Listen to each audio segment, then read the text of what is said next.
We always laughing when the show starts. Pelicans lose by 21. Join with Chaz and Chris. Presented to you by Topo Chico Company Burger, DraftKings and New York Life. DraftKings, the official sports betting partner of Boot Crew Media and the NBA. Use code BOOT. Bet $5 on any NBA team to win their game. You win $200 in free bets.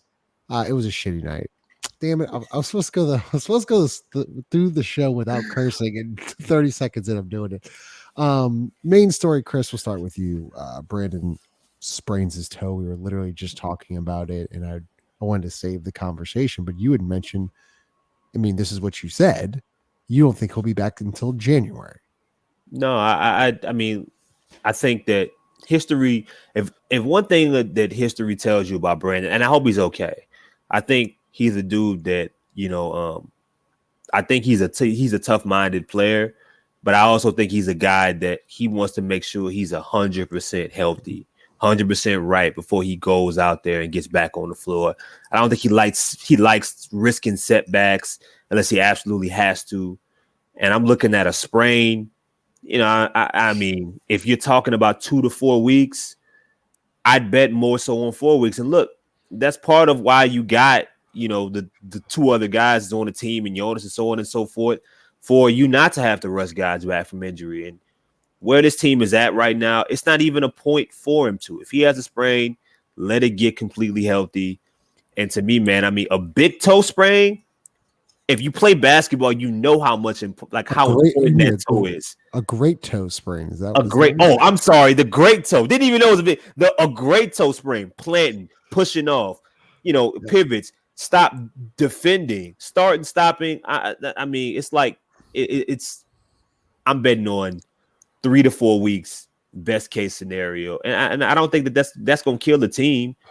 I just think that's probably what he's looking at personally. You make a great point. I was a little worried when I was like, Brandon's gonna be out for more than a couple weeks, but this is why you have CJ and Zion to carry you through these type of injuries. But Chaz, we talk about the great tandem. We've been wanting to see Brandon and Zion share the court for a while now, and it feels like Brandon goes out, Zion's in. Zion goes out, Brandon's in. Brandon goes out, Zion's in. Mm-hmm. Is this becoming a trend? Is this something you should be worried about? Because to be honest with you, Chaz, I think Maples just tweeted it. They haven't played 100 games together. It's crazy. They've been on the same team for 4 years. They haven't played over 100 games. Unbelievable. I'm not a person who likes to gloat, and y'all know me. I'm a humble guy, mild mannered, but I mean, I just want to pour a little bit out for all the trolls and the things I've had to deal with this off season. Because this was inevitable. This was inevitable. You know what BI stands for? Boy injured. The boy's injured. That's what it stands for. The brother look on the benched indefinitely. That's what that stands for. Street closed junior. Street closed junior. That's what I'm gonna start calling him. But it was a shitty injury. Hopefully it's not that same footy that win the preseason. I totally agree with Chris's analysis. I don't think we don't see Brandon for quite some time, just because it's such a difficult injury. The work rate, it affects a lot of what you do. If it was a wrist or something, I think we'd see him try to play through that. But with this, it's going to be really difficult. As far as the tandem plan, truthfully, I think now you get to see Zion maximized somewhat more. Yeah.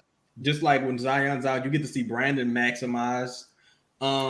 It's sad because two things it does. One, these guys don't get a chance to build that chemistry, and it gives you a built-in excuse for when they all are together. You get to say, oh, well, they haven't played a lot together. They need time to work it out. At some point, guys got to stay on the floor, man. Like, it's just, come on, man. Yeah, that was my next point, Chaz, because there's been a lot of complaints about, Zion's not getting enough usage. And Chris, we'll throw this to you because, a couple nights ago, I think Zion had 7 field goal attempts. They won by 40-something. Everyone was pissed off. And then Zion came back and had that 30-point effort against San Antonio. Well, now Brandon's out for 2 to 4 weeks. We don't know exactly yet. But now hopefully you're going to see point Zion. Chris, I guess, what do you expect moving forward? Who's going to start for Brandon? What do you see these next couple of weeks? Yeah, I mean that the answer I think is simple: is trade Trey's going to start, for Brandon. And, look, I mean, I think it simplifies everything. I mean, when you have 3 high usage offensive guys and a 4th who in spurts can be a dude that you run your offense through for stretches, depending on the matchup, and Jonas Valanciunas, sometimes it's difficult when you're not, if you don't have, an offense that has set principles. And I don't mean that to be disrespectful. I just think it's clear, like, this offense is trying to find itself. And sometimes it's, it's fairly open. Right. And I mean, that's fair. You have two all-stars and a guy that probably should have been one at some point in CJ. You leave it up to those guys to make a lot of decisions, and you make calls and sets when you have to. But when one guy goes out, the biggest benefit is that it makes the hierarchy clear. And in this case, it's clearly CJ and Zion and then everybody else. And that's going to open up more opportunities for Zion, an open floor in regards to what he wants to operate. And CJ is going to find his way and get the same shots he always gets, whether you love them, or hate them. He's going to find them and get them. And, you live with the result. But we talk about the offensive struggling, and, a lot of people put blame on Coach Green and the staff. And Coach Green can't get the same 5 guys on the court for more than 5 games at a time. Yeah. So how do you expect this offense to click, especially with a guy that's missed an entire year last year? Then you have to implement him. He's as we all know, one of the most efficient offensive talents we've ever seen. So, I mean, Coach Green has had what, Chaz? This starting 5 for 6 games, maybe 7, potentially 7, I think. So how do you expect this offense to just click when people are missing left and right? Chaz, go ahead. I think ultimately, as far as it clicking, I think that's one conversation. I think when everyone is ultimately healthy, like we said on the playback, it's going to have to be some difficult conversations about, the timing of said possessions, the timing of guys looking for their own shot. It's just going to have to be a conversation, but that also comes with experience on the court. To Justin's point. Truthfully, I think at some point you kind of got to shift your goals a little bit this season. Like, maybe this is one huge learning curve, because, all right, I don't know if we expected. I mean, we did expect like some issues, right, as far as on-court chemistry, but the injuries are happening so early and so often that it's like, damn, it pushes, the learning process back even further and deeper into the season. But I don't mean to cut you off, but Chris, I'm going to cut you off. But this, alluding back to Chris's point, is that this is why you have those guys like CJ and Zion. So I fully expect them to care. Like, I don't feel like we should miss a beat. I just hate when people are simply blaming Coach Green that the offense is terrible and this and that. Well, he doesn't get these guys together. Go ahead. Yeah. But here's the thing, though, Justin, and here's the only thing I will say with that is that the only frustrating aspect of it, and I think from a fan, observer, and everyone can tell that no matter who's out there on the floor, the guy that impacts the offense and that gives teams the most struggle and garners the most attention is Zion with the ball in his hand. And so regardless of who's ever out there, 3 of them, 4 of them, just 2 of them, or if it's just Zion, it's clear he gets the basketball and there's 4 or 5 guys in front. So I think that it's not necessarily as much as how these guys click together. It's where's the hierarchy? Where's the structure? Where is the point of emphasis in the offense?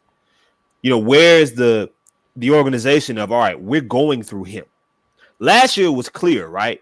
They were going as far as Brandon took them. We knew that.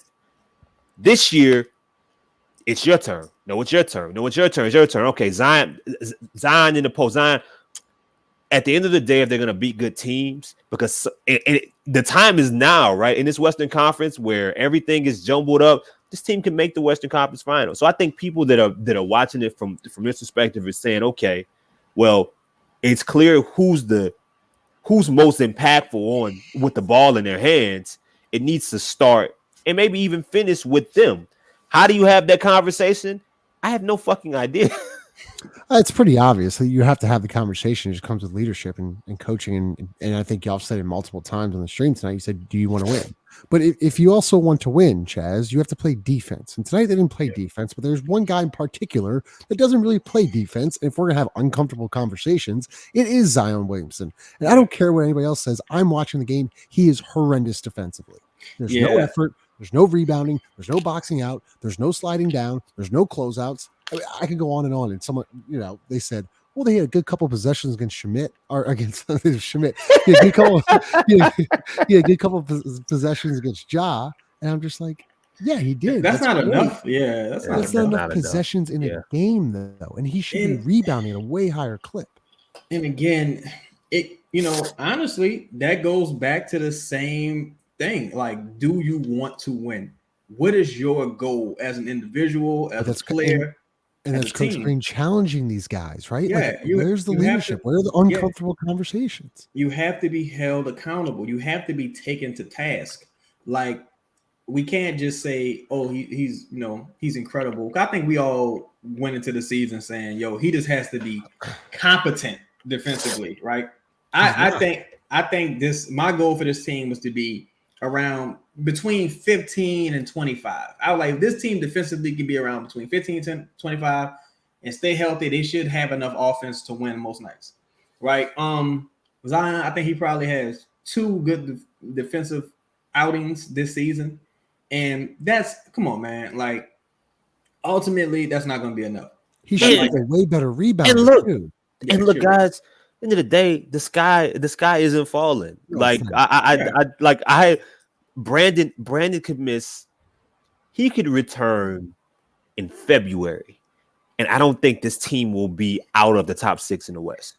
I think they are learning enough, and it just in these first few games of how not to expect everybody to be available.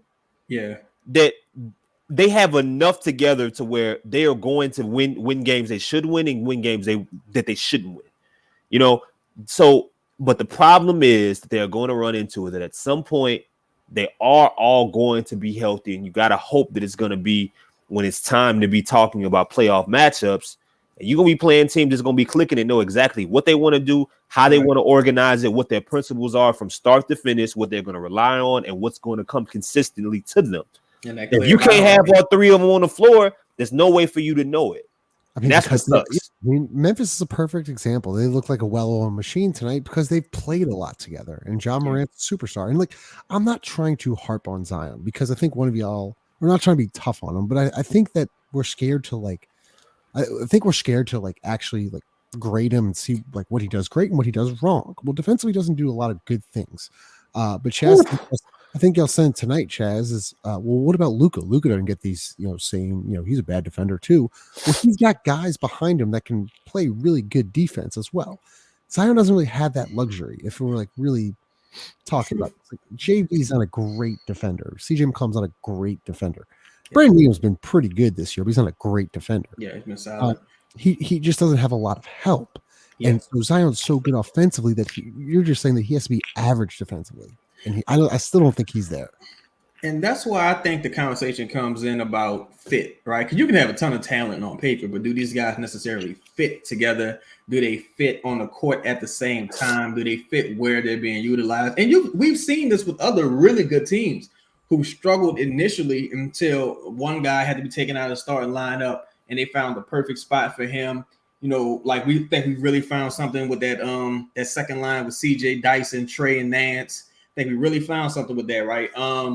With this starting lineup in particular, I mean, the guys who don't fit, they kind of stick out like sore thumbs. But the issue with sore great toes, right?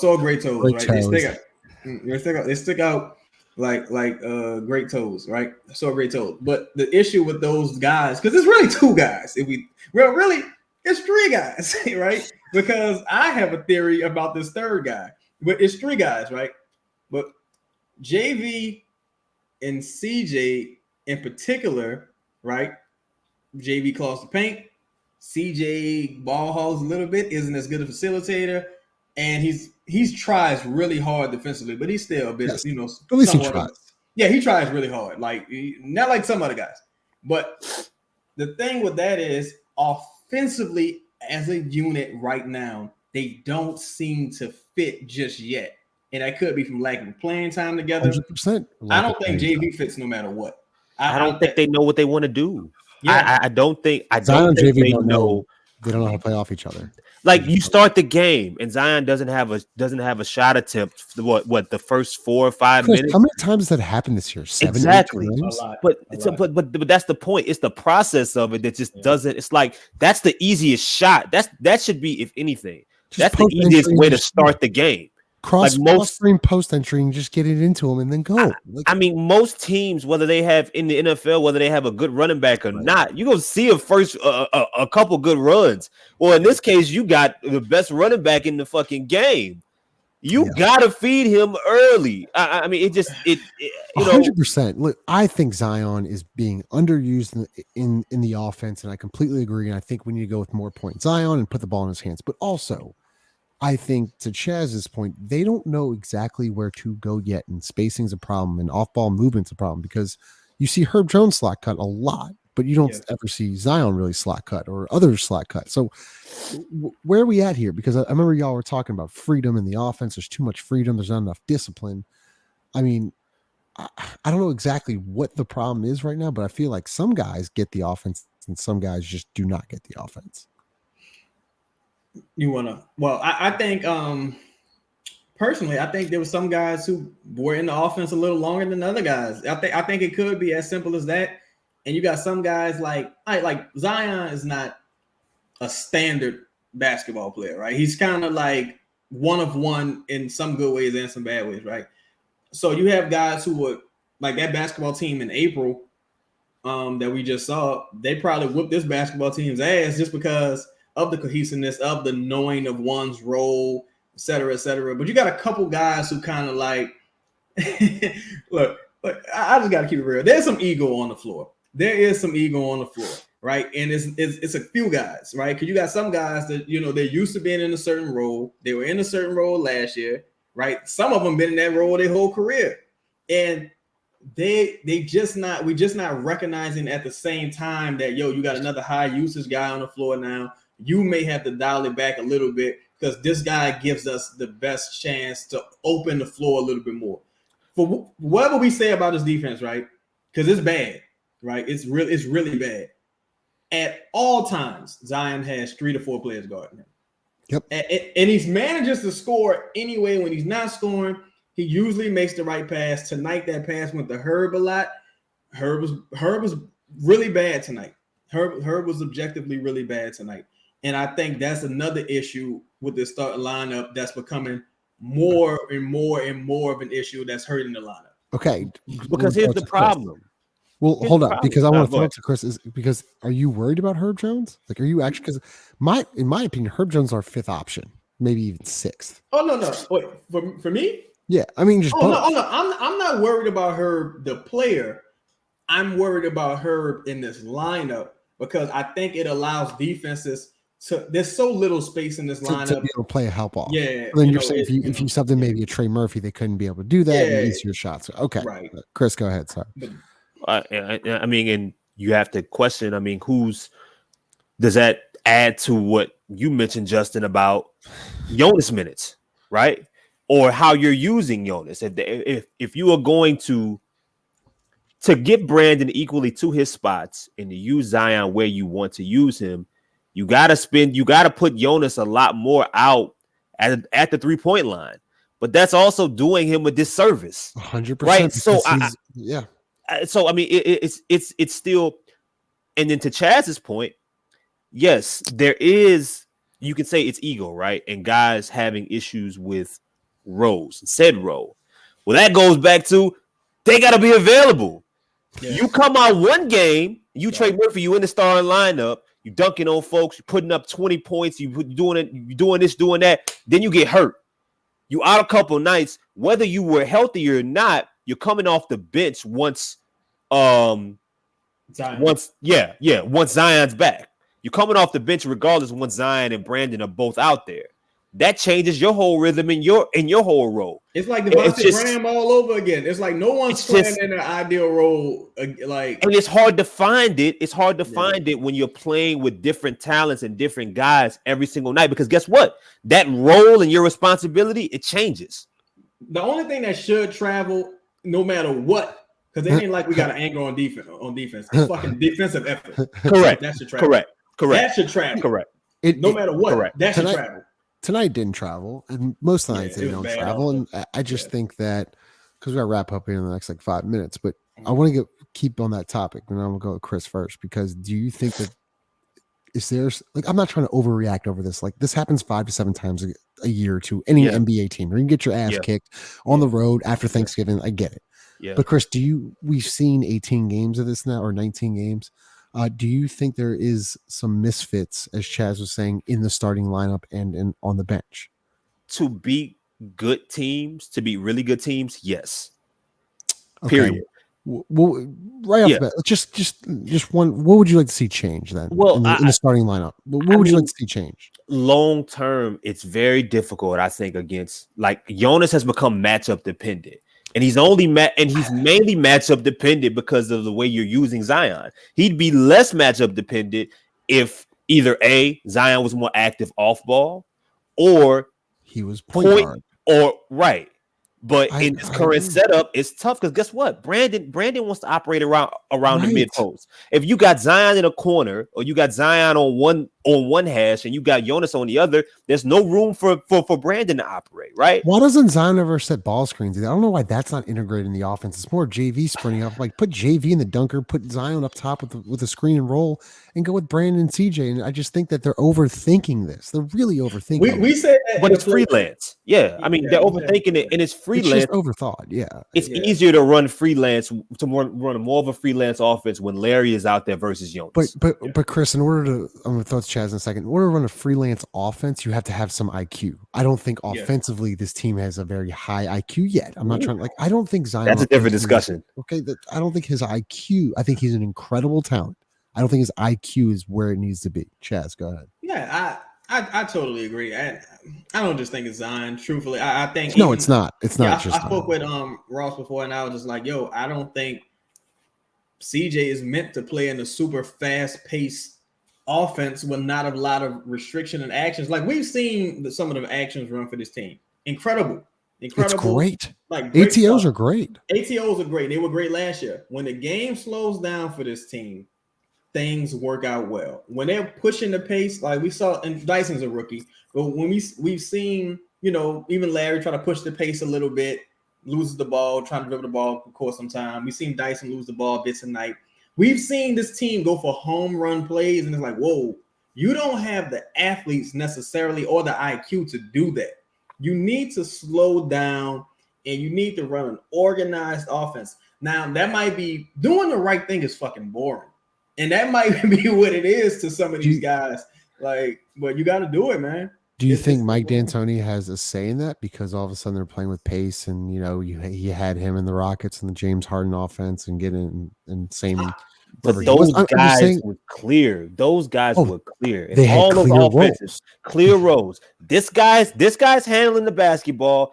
Right. Your role players, a good majority. This guy's diving, catching alley-oops. He's operating here, and the rest of you guys are shooters. Like Clint Capella's role was very your role. Like James Harden, same thing. I don't even know who our point guard is. If Jose's not on the court, we don't really have a point guard. If you really think about it, I tend to think that Zion is supposed to be in that James Harden role. I've been saying this since the offseason, but at the same time, you don't have CJ McCollum is not like Eric Gordon, and you don't necessarily have a PJ Tucker on this team like that. That's a very Zion's nowhere near. Yeah, and Zion's not James Harden with the handle. He's not James Harden with the jumper necessarily. He's just a guy who's really great at collapsing the defense, and he 9 times out of 10 is going to make the correct pass. Right. But at the same time, that's not totally sustainable for a whole game. Like you want to do that a couple minutes to start the quarter. Maybe start at the beginning of the game in the first quarter, so he can start getting some shot attempts. That's what I said on the playback. Get into a flow. Because I said, you want to see some guys are just like that, man. For us effort defensively, You want to see Zion going after rebounds aggressively? Look at last game when he was touching the ball. He scored 11 points straight. You got to feed guys. You feel engaged. You want to give more effort defensively. You feel like you have an impact in winning. Yes. Like you say, running back. Like Mark Ingram. Mark Ingram is not a 80-yard runner. He needs the ball consistently to break out and do his thing. I just really wish, like, I completely agree. And look, guys, like, if you're watching this, first off, like, comment, subscribe. Would love to hear your comments. This is not an overreaction. This is just what we've seen through 18 or 19 games, and this is how we feel. And if y'all feel differently, like, I'd love to hear what you think. I think Zion needs way more touches on the offensive side of the basketball. I completely agree. I think point Zion, or when the ball's going through him, he gets everybody open looks. But defensively as well, I expect a little bit more effort. Got to do more. I mean, tonight happens. Like, I'm not worried about that. But overall, it has not been very consistent. Chris, closing thoughts. We don't play until Monday against OKC. I mean, listen, I think they'll be fine. I mean, I think we're talking regular season basketball. This team will be fine. The talent is there, and guys are flashing more times than not. And they're getting used to playing in different roles, playing out of position, just based off of the availability of others. But at the end of the day, it's clear that there are, for the long term, I guess, track of this team, it's clear that a change here and there with some of these individuals are going to have to happen for this team to take, I think, the next step against certain really good teams, the good teams in this league, just my opinion, or they're going to have to play 15, 20 straight games in a row to really learn about each other. And can you count on that? Can you count on that? It has to be one or the other. You got to change the roster, or these guys got to be able to stay on the floor together to really learn who they are as a group. Well said, Chaz. I knew Chaz would get a kick out of it. He just has it either is what it is. To be a really good team. Yeah, yo. They're gonna make the playoffs. Yeah. Right, but are you satisfied with just making the playoffs this year? Not the way the West looks. Yo, I think this, right. I think that tonight is not a game where you burn the tape. I think this is good information. And I think even with Brandon being out, you don't even take that into consideration moving forward, right? You still use this tape because like Chris said, expect someone to always be out, right? But your principles can stay the same. Certain things can stay exactly the same and should travel. How you defend, you can do that every night, no matter, because Brandon's not going to make a huge difference defensively. Zion's going to make a huge difference defensively in a positive way. And CJ's not making a huge difference defensively in a positive way, right? So one of those guys being out shouldn't matter as much as some would think, right? And if you have the opportunity to make a big move at the deadline and lean further into your strengths, I say do that. But I think this is usable information. I'm content. Yeah, I'm not overreacting to.